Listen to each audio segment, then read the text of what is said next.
I'm investigating cereal diseases. These diseases are important because they reduce the capacity of the plant to capture the sunlight and convert it into yield.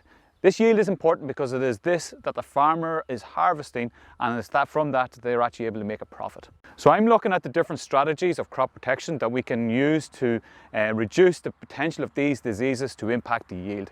These strategies incorporate a range of different things, including field trials such as these here at the moment, through into the lab and investigating the specific strains of the different diseases that are actually impacting the yield.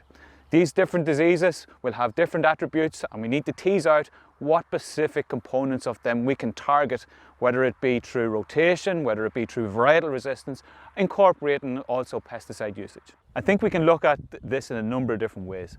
It will have an immediate impact. The strategies we are looking at in the field today will be implemented in the commercial farm next year. One of the key components about controlling disease in cereals is understanding what disease we're actually targeting, but not only that, what specific traits those diseases might have.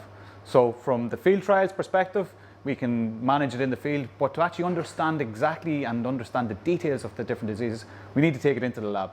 So what we do is we bring the pathogen in, bring the crop in, and actually investigate it in fine detail. Some of the different things that we do is we will look at fungicide resistance, varietal resistance, but we also look at the population structure.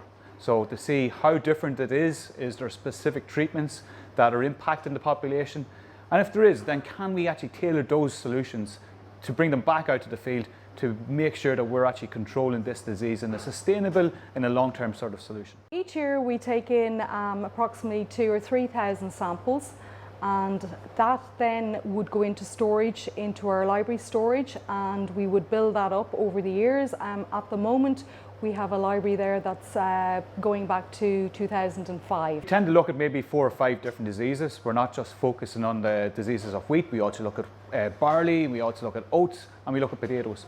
In the medium term, we're looking at strategies to make sure that we can ensure the sustainability that these diseases are continued to be controlled. We are aware that the farm to fork is actually looking at reducing pesticide input by 50%. And this is going to be a key challenge within Ireland because we are battling wet weather diseases.